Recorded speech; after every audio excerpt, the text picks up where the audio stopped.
Welcome back to ESBR Boxing's YouTube channel. Delighted as always to be joined by Paul Kelly. This is a final predictions video for the European title fight taking place tonight at the famous York Hall in East London.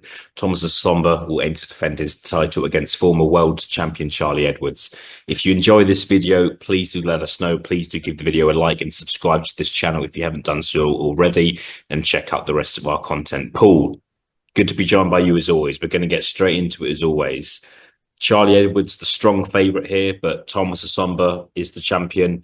Is on a bit of a roll. It's been hard done by in the past, so possibly being overlooked. But yeah, I'll hand the mic over to you now. What is your final prediction for this fight?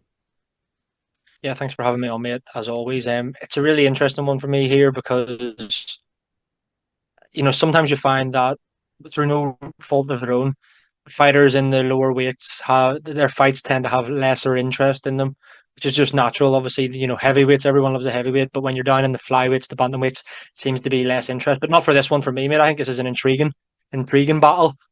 Obviously, you've got the narratives and all in it as well, with the fact that Charlie Edwards is fighting Thomas Essomba. Essomba's fought Sonny Edwards, Charlie's brother, before, of course, and Sonny Edwards is almost like Thomas Essomba's manager, or kind of in his corner against his brother. So I mean, there are a lot of narratives in this fight. And besides from that, like the actual fight itself is I think it's a good fight. I think it'll tell us a lot about Charlie Edwards. Um, you mentioned they're perhaps overlooking Thomas Essomba. Funny, Elliot Greg and I discussed that in the preview. And it's one of them where on paper you look at Thomas Essomba's record and you're thinking, hey, yeah, Charlie Edwards wins this every day of the week, hand tied behind his back. But we all know, if you know boxing, we all know that's not going to be the case here. Um, with that being said, mate, I do believe Charlie Edwards has the pedigree, has the talent, has the ability, and ultimately will defeat Thomas Essomba. I saw your interview. I saw our interviews with him, and he seems very confident that he could even get Thomas Essomba out of there, which would be a bit of a statement, I think, because he's obviously up a few weight divisions from when he was fighting down at Fly and Superfly, and he's not known as a big puncher. I don't see it being a stoppage, mate. I fancy Charlie Edwards to get it done, win convincingly on points. Might have to come through a few hairy moments, but ultimately I do see there being one comprehensive winner, and I see Charlie Edwards having his hand raised. Yeah. I feel like there's a bit to unpack here, which people can do with your preview with Elliot, of course. But I think one thing that's interesting for me is Essomba has Sonny Edwards there, and no one knows Charlie Edwards better than Sonny Edwards. And I just think that's got to be a big advantage. Charlie Edwards, I think, look, it's fair to say he's had a frustrating last 3-4 years, maybe even 5 years, a long time. He's been inactive. He's not really been up against live opponents. Looked good in his last fight against George Zori, I will say, which was obviously at York Hall and the Wasserman show. Looked good. So we'll see. I think I do think it's a really interesting one. I love the backstory. It's something different, and yeah, I think it's not going to be an easy night for Charlie Edwards. Thomas Essomba now. One thing about Essomba, 36 for a bantamweight is quite old. Edwards brought that up at the press conference on Wednesday and just said, I've seen you slowing down. You remember what it was like when you were 30 because you were at your peak then, and I'm 30 now. So we'll see. I think when it comes down to it, Charlie Edwards will win clearly on points. Thomas Essomba's been stopped once, which was in the final round against Lee McGregor a long time ago, but he's got a few losses on his record. But no, I think Charlie Edwards on points. I think he could knock Essomba down, by the way. I think he could hurt him. I think he wants this opportunity. He wants to make a statement, wants to show his brother, wants to show the people watching. Obviously, this is on Channel 5 terrestrial TV. It's a big audience.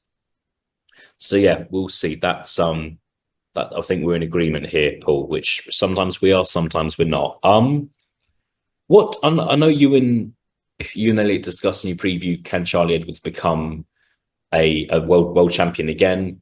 Obviously the bantamweight division is dominated by the Japanese, and wouldn't mind betting Edwards would have to go to Japan to fight for a world title if he wants to do that next. But what do you see happening? Because I hate to say this, but I'm not convinced Charlie Edwards is in a great position even if he wins this fight, because is he going to fight for a world title next? Probably not.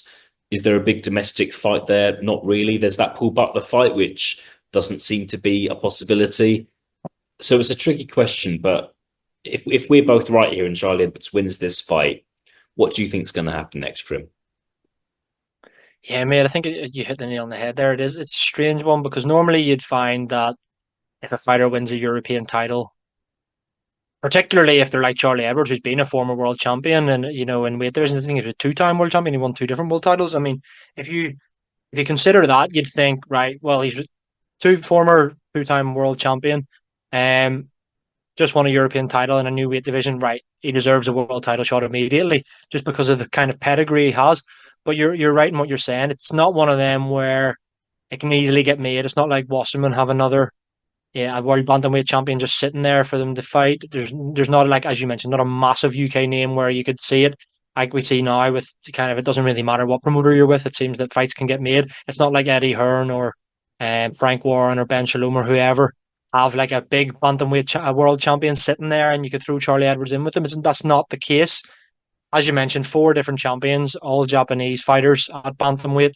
Whether or not, if Nakatani's obviously one of them, there's been talk of him moving up to super bantam potentially to fight Inoue, all of the other Japanese fighters. I'd say some of them are unknown quantities as well, particularly to the UK audience. So is it realistic to think that Charlie Edwards, he could, if I'm looking at thinking about it now, mate, it wouldn't surprise me if he did get a world title shot, but he's going to have to travel.